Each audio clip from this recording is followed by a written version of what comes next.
বন্ধুরা, তোমরা কি ভাবছ কি নিয়ে এসেছি তোমাদের জন্য? জানো কি, তোমাদের জন্য আজ নিয়ে এসেছি এক অসাধারণ জিনিস, একটি গোলাপ ফুলের নকশি কাঁথা। তবে এটা সাধারণ কোনো কাঁথা নয়। এটা হলো সেই কাঁথা যার পুরো জমিন ভরে থাকবে গোলাপের ঝাঁকে। তোমরা যেটা দেখছ এটা তো কেবল একটা ট্রেলার, একটা ছোট অংশ মাত্র। পুরো কাঁথাটি যখন তৈরি হবে তখন এর সৌন্দর্য তোমাদের চোখ ঝলসে দেবে। এর সঙ্গে আরও একটি মরিচ কাঁথার ডিজাইনও আঁকছি, সেটিও হবে খুবই সুন্দর। তোমরা কি এই কাজটি শুরু থেকে শেষ পর্যন্ত দেখতে চাও? যদি আমাদের এই সুন্দর সুন্দর নকশি কাঁথার ভিডিওগুলো নিয়মিত দেখতে চাও, তাহলে একটি ছোট কাজ করতে হবে। আমাদের এই চ্যানেলটি অবশ্যই সাবস্ক্রাইব করে রাখো। তোমরা তো নকশি কাঁথা, গোলাপ ফুলের কাঁথা বা মরিচ কাঁথা লিখে সার্চ করো, কিন্তু সাবস্ক্রাইব না করা থাকলে ভিডিওগুলো তোমার পেজে সহজে পৌঁছাবে না। তুমি যদি আমাদের ফ্যামিলিতে যুক্ত হও, তাহলে আমি তোমাদের ওয়াদা করছি প্রত্যেকটি নতুন ভিডিও তোমার মোবাইলের পেজে একদম সরাসরি পৌঁছে দেব। তাহলে সেই কাজটি কিভাবে করবে বলি। মোবাইলটি লম্বা করে ধরো, তারপরে দেখবে যে ভিডিওটি দেখছ তার নিচেই সাবস্ক্রাইব লেখা আছে। আমি যেটা আঙুল দিয়ে দেখিয়ে দিচ্ছি ঠিক সেইখানে একটি টাচ করে আমাদের ফ্যামিলিতে যোগ হয়ে যাও। আমাদের সঙ্গে থাকলে তোমরা রেগুলার আমাদের নতুন কাজ দেখতে পাবে। কেননা এটা কেবল গোলাপ ফুলের ট্রেলার দেখালাম। এরপর বন্ধুরা, এমন সব ভিডিও আসবে যেখানে দেখাবো এমব্রয়ডারি ফুল কিভাবে তৈরি করে, কিভাবে নিখুঁতভাবে পাতার সেলাই দেওয়া হয়, লঙ্কা ফুল তৈরির পদ্ধতি, এমনকি ছোট ছোট দানা দিয়ে মেশিনে কিভাবে সূক্ষ্ম সেলাই করতে হয়, সব কিছু তোমাদেরকে আস্তে আস্তে শিখিয়ে দেব। আজকে যে গোলাপ ফুলটা দেখাচ্ছি, দেখো কত সুন্দর। একদম মনে হচ্ছে যেন জীবন্ত গোলাপ ফুটে আছে। অনেক চ্যানেলে নকশি কাঁথা দেখবে, কিন্তু এই রকম স্পষ্ট আসল গোলাপ ফুল, তার পাশে সতেজ কুঁড়ি, এভাবে হাতে বা মেশিনে তৈরি করা সহজ নয়। এটি আমার কারিগরি নৈপুণ্য। এই নকশি কাঁথাটি যখন পুরো তৈরি হবে, দেখবে এর পাতাগুলোর অরিজিনাল কালার, পিওর হলুদ জমিন, সব কিছুই কত চমৎকার।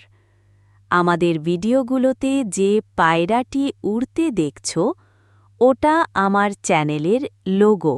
আমি কিছুদিন পর একটি নতুন ক্যামেরা কিনব। তখন একদম সিনেমার মতো স্পষ্ট ছবি তোমাদের সামনে তুলে ধরব। আমাদের চ্যানেলটি যেহেতু নতুন, তাই তোমাদের সাপোর্ট আমাদের খুব প্রয়োজন।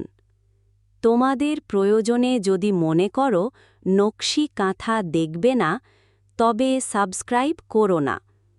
কিন্তু যারা এই কাজ ভালোবাসো, তারা অবশ্যই আমাদের সঙ্গে থাকো।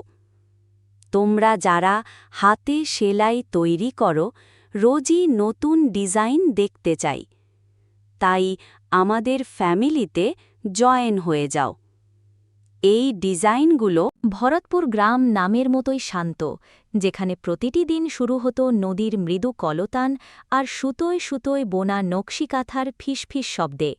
এই গ্রামেরই মেয়ে ছিল শুকতারা। তার বয়স যখন মাত্র 10, তখন থেকেই তার আঙুলে ছিল সুঁই সুতোয় এক আশ্চর্য জাদু।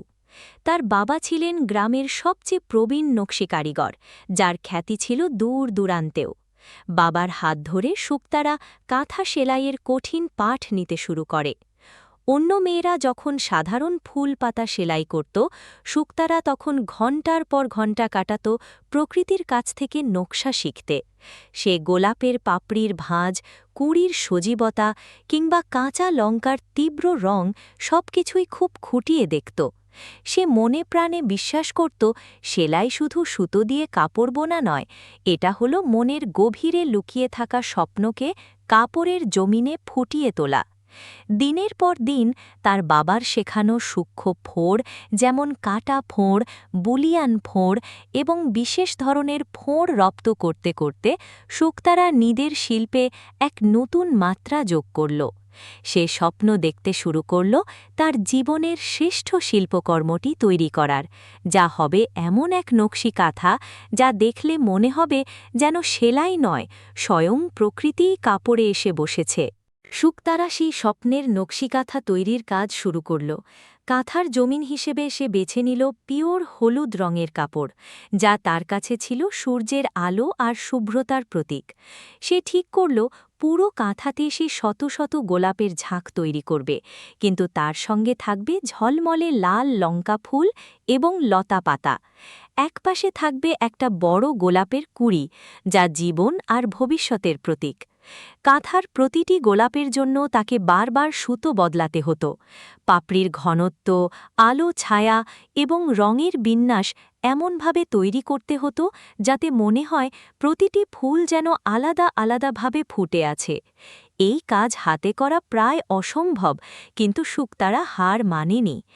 একটি গোলাপ তৈরি করতে তার কখনো লেগে যেত 2 থেকে 3 দিন। যখন হলুদ জমিনে লাল আর সবুজ সুতোয় সেই কাজগুলো ফুটতে শুরু করল, কাঁথাটি তখন শুধু একটি কাপড় ছিল না, এটি ছিল শুক্তারার ধ্যান, তার গভীর নিষ্ঠা। প্রতি রাতে গ্রামের সবাই যখন ঘুমিয়ে পড়ত, তখনও কেরোসিনের মৃদু আলোয় শুক্তারার আঙুল চলত।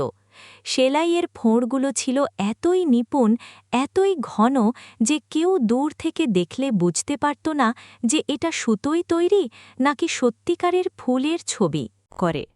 অন্য মেয়েরা যখন সাধারণ ফুল পাতা সেলাই করত, শুক্তারা তখন ঘণ্টার পর ঘণ্টা কাটাত প্রকৃতির কাছ থেকে নকশা শিখতে। সে গোলাপের পাপড়ির ভাঁজ, কুঁড়ির সজীবতা কিংবা কাঁচা লঙ্কার তীব্র রং সবকিছুই খুব খুঁটিয়ে দেখত। সে মনে প্রাণে বিশ্বাস করত সেলাই শুধু সুতো দিয়ে কাপড় বোনা নয়, এটা হলো মনের গভীরে লুকিয়ে থাকা স্বপ্নকে কাপড়ের জমিনে ফুটিয়ে তোলা। দিনের পর দিন তার বাবার শেখানো সূক্ষ্ম ফোঁড়, যেমন কাটা ফোঁড়, বুলিয়ান ফোঁড় এবং বিশেষ ধরনের ফোঁড় রপ্ত করতে করতে শুক্তারা নিজের শিল্পে এক নতুন মাত্রা যোগ। এরপর কেটে গেল অনেক মাস। শুক্তারা কাঁথা সেলাই করা প্রায় ছেড়েই দিয়েছিল। একদিন সে পাশের শহরে এক বড় কারিগরি মেলায় গেল পুরনো সুতো আর সরঞ্জাম কিনতে। মেলা ঘুরে দেখার সময় সে ভিড়ের মধ্যে হঠাৎ থমকে গেল। একটি বিশাল তাঁবুর ভেতরে কাঁচের বাক্সে আলো ঝলমল করছে। হ্যাঁ, সেখানেই রাখা আছে তার সেই হারানো কাঁথা। কাঁথাটির পাশে দাঁড়িয়ে আছেন এক ধনী সওদাগর, যিনি দর্শকদের মুগ্ধ হয়ে সেই কাঁথা দেখাচ্ছেন। সওদাগর গর্ব করে বলছেন, এই কাজ হাতে তৈরি হওয়া অসম্ভব। এর গোলাপের পাপড়িগুলো এমন জীবন্ত যে মনে হয় যেন মেশিনেও এত নিখুঁত সেলাই করা যায় না। শুক্তারা দ্রুত এগিয়ে গেল। তার চোখ ভরে উঠল জলে। সে সওদাগরকে বলল, এটা হাতে তৈরি, আর এর কারিগর আমি। সওদাগর বিশ্বাস করতে চাইলেন না। তখন শুক্তারা কাঁথার কোণের একটি জায়গায় হাত দিয়ে একটি গোপন ফোঁড় দেখিয়ে দিল, যা ছিল তার বাবার শেখানো একান্ত ব্যক্তিগত কারিগরি। সওদাগর অবাক হয়ে গেলেন, বুঝলেন এই মেয়েটি মিথ্যে বলছে না। সওদাগর ছিলেন একজন প্রকৃত শিল্পপ্রেমী। তিনি কাঁথাটি শুক্তারাকে ফিরিয়ে দিলেন, তবে একটি শর্ত দিয়ে বললেন, তোমার এই জাদু, এই শিল্পকে কখনোই শুধু নিজের মধ্যে রেখো না, সারা বিশ্বের মানুষের জন্য তোমার কাজ শেখাও। শুক্তারা সওদাগরের কথা রাখল। সে ফিরে এসে শুরু করল তার নতুন কাজ, তার শিল্পকে সবার মাঝে ছড়িয়ে দেওয়া। আর সেই হলুদ জমিনের গোলাপ ফুলের নকশি কাঁথাটি আজ তার চ্যানেলের প্রতীক। এটি শুধু একটি নকশা নয়, এটি ধৈর্য, হার না মানা মানসিকতা এবং শিল্পের প্রতি প্রেমের প্রতীক।